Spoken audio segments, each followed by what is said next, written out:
So, in reading the paper, one of the things I was really surprised at how effective the intervention technique really was in terms of the GPA. So, having similar experiences, I guess, as an undergrad, where you would first start college and not necessarily know how you fit in or how well you're going to do in a new environment. I think having those techniques where you don't internalize them or figure that you're the only person who's having trouble in this subject or you're the only person who's experienced this situation before.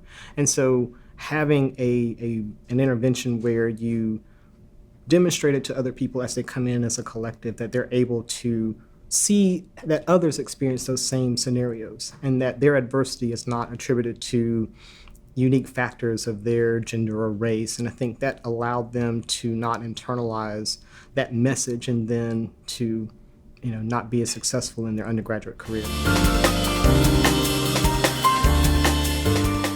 So I went to undergrad at historically black university, Florida A&M University. And so there was not necessarily the same scenario of being isolated as far as my race. But what we did do was, for the ones who were engineering majors, they actually had an intervention program where they had us in a minority engineering program where we started off in some of the same physics classes, the same calculus classes. We had study halls together, and it built a sense of community. So that way you knew other people in your class. You had a chance to work in teams and peer groups in terms of learning the material. I think it was important that people recognize that we needed to make sure that we were successful. And so there were efforts in terms of making sure that we were prepared for class.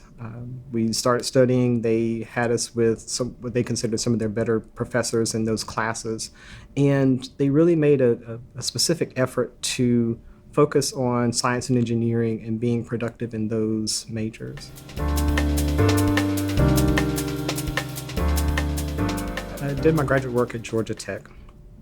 And so that transition was obviously different, going to a predominantly white institution. And so as it turned out, there was actually a good critical mass of black students who were there already. And so there was a transition program that allowed new incoming graduate students to meet graduate students who are already there at Georgia Tech.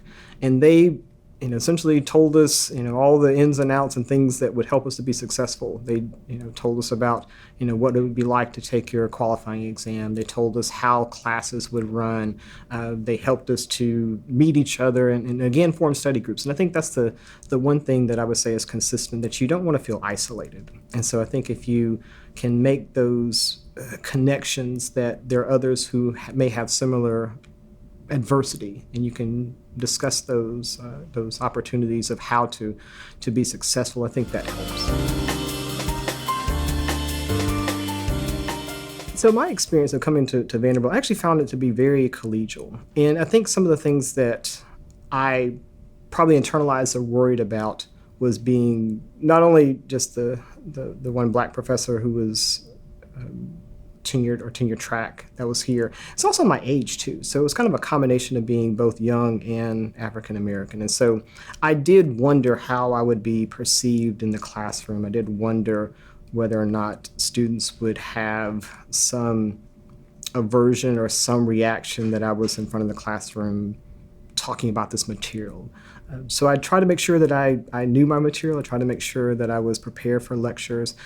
Unfortunately, I don't think I ever really experienced that case where someone actually really just tested my authority or knowledge in the classroom to that extent. But I did worry about it. I did think that could happen. And I do know colleagues at other places in scenarios where that has happened.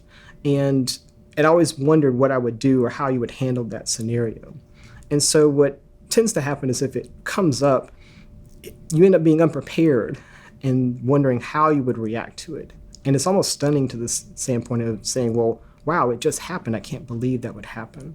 And so I think the initial reaction is one where you may try to minimize it in that classroom setting. But I think what would happen over time is that you would replay that instance of that occurrence again and again.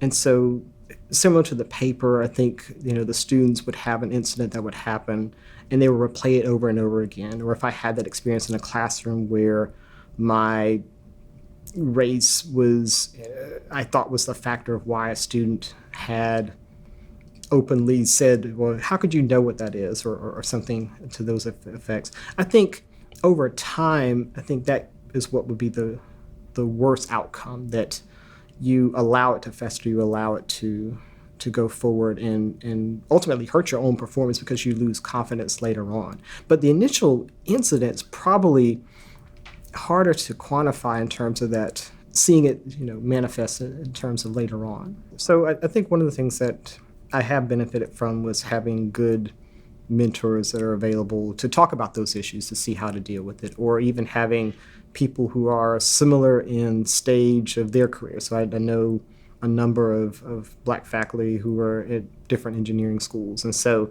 even though we may be the only one or ones or few that are at our institution, at least collectively, that gives us a chance to talk about our shared experiences. And if something happened to one of us, we could discuss it and figure out, well, how would you have handled that in your own situation?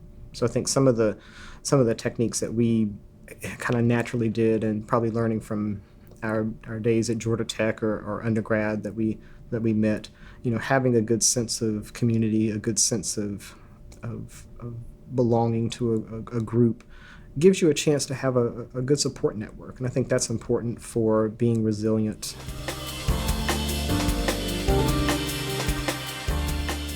I know we have the strict honor code policy, and you don't want to have co-authored homeworks and single solutions and that sort of thing. But I try to encourage people to study together. I try to encourage people to take advantage of those discussions with their classmates. Some of the classes I've taught would have small team-based activities or labs, and so you get a chance to learn from each other that way.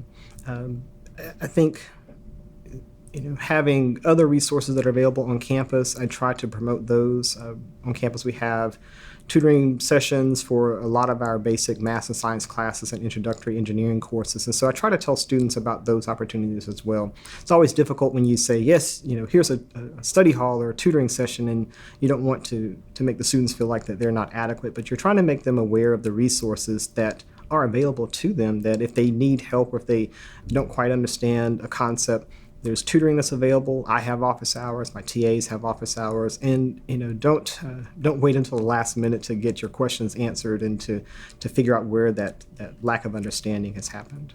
I do think showing a genuine interest in people and talking to them about whether it's a classwork or finding out more about them, making them feel welcome in the classroom, making them feel that they can succeed, and giving words of encouragement. I think that's in general. You can do that type of a technique with anybody.